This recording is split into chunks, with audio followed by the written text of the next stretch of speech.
So good evening, my brothers and sisters. Today I'm going to talk about measures of dispersions, or you can say variations, right?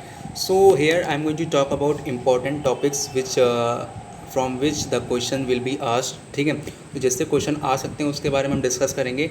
Major of dispersion में ऐसे ऐसे क्या question है, और major of dispersion बात करेंगे. उसके बाद हम बात करेंगे रेंज से आपके क्वेश्चन आते हैं, तो इसको वीडियो को एंड तक देखिएगा. फिर उसके बाद स्टैंडर्ड डेविएशन के बारे में बात करेंगे.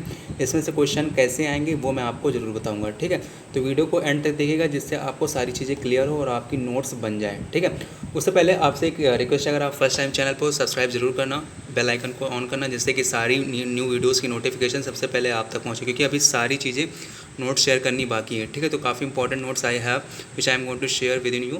सो स्टार्ट करते हैं dispersion. So measure of dispersion में आपको क्या याद करना है, ये तीनों पॉइंट याद कर लेना. ठीक है, ये दो पॉइंट. ये क्या कह रहा है, dispersion of a data is a degree to which numerical data approaches to spread about the average value. ठीक है, the variability in a data analyse with the help of measure dispersion. ठीक है, variability जो होती है वो किसके द्वारा एनालाइज की जाती है, with the help of measure of dispersion. ठीक है, dispersion is a state of getting dispersed और स्प्रेड. ठीक है, क्या है, डिस्पर्स्ड और स्प्रेड है. Statistical dispersion means extent to which a numerical data is likely to vary about the average value. ठीक है, तो ये सारे दोनों पॉइंट आपको ध्यान रखना है. मेजर ऑफ डिस्पर्जन में केवल इतना ही जानना है. ठीक है, उसके बाद यहाँ पर देखो, in strategy the measure of dispersion help to inter the variability data that is known है होमोजेनस हेट्रोजेनस डाटा. ठीक है, तो ये आपको ध्यान में रखना है, ये वाला पॉइंट आप ध्यान में रखना. In statistic the measure of dispersion help to interpret the variability of data that is known as how much homogeneous heterogeneous data is. ठीक है, ये आपको पॉइंट याद रखना है.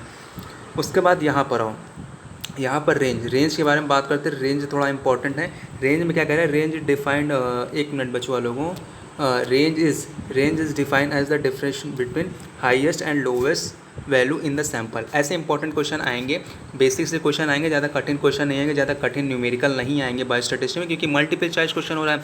एक नंबर का क्वेश्चन आएगा तो ज़्यादा कठिन नहीं देंगे, तुरंत चटपट सॉल्व करने वाला क्वेश्चन आपके आएगा. ठीक है, तो ज़्यादा परेशान होने की जरूरत नहीं है. ठीक है, रेंज में आपके ये पूछे लगेगा कि रेंज होता क्या है.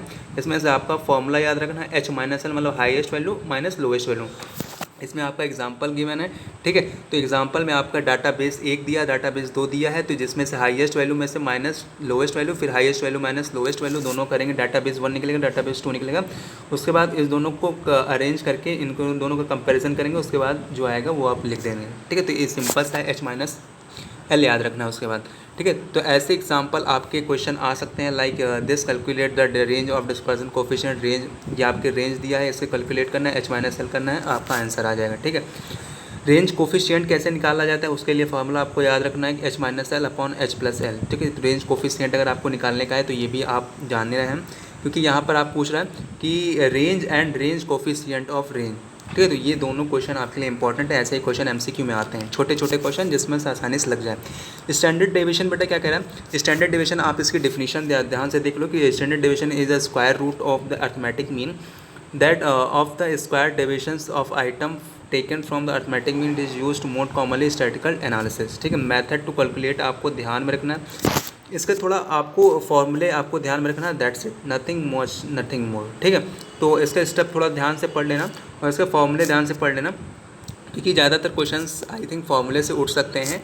ठीक है, तो कैसे क्या क्वेश्चन होंगे उठेंगे वो भी मैं आपको ज़रूर बताऊंगा इस वीडियो के बाद, क्योंकि मैं सोच रहा हूँ 5 यूनिट फटाक से कंप्लीट कर दूँ, क्योंकि अब ज़्यादा वीडियो रह नहीं है बनाने की. 5 यूनिट लगभग कंप्लीट हो जाएगी. उसके बाद आपको एमसीक्यू की सारी प्रैक्टिस क्वेश्चन जो क्वेश्चन आएंगे वो सारी चीज़ें विद प्रैक्टिकल आपको करवाएंगे. ठीक है, तो इसमें से अगर कैलकुलेशन मैंने ऑलरेडी लगा रखी है तो बहुत बड़ी बड़ी कैलकुलेशन है, तो इतना परेशान होने की ज़रूरत नहीं है. आई थिंक ये सब कैलकुलेशन नहीं आएंगी इतना बड़ा सॉल्व करने के लिए.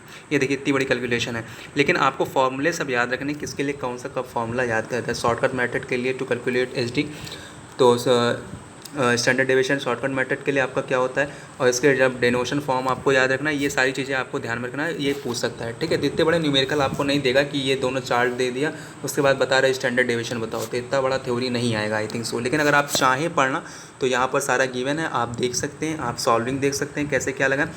और that's all for the day. So hope आपको समझ में आएगा, जो इंपॉर्टेंट चीज़ें वो आपको समझ में आई होंगी और आप नोट डाउन कर चुके होंगे.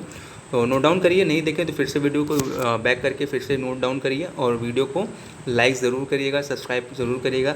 चलते हैं अगले वीडियो में, प्रोबेबिलिटी के बारे में बात करेंगे. अगले वीडियो में प्रोबेबिलिटी क्या है, कैसे इसमें क्या क्या इंपॉर्टेंट है, इसमें भी काफ़ी इंपॉर्टेंट आते हैं, तो सारी नोट्स आपको शेयर करेंगे. तब तक के लिए bye bye, tata, take care, have a good day.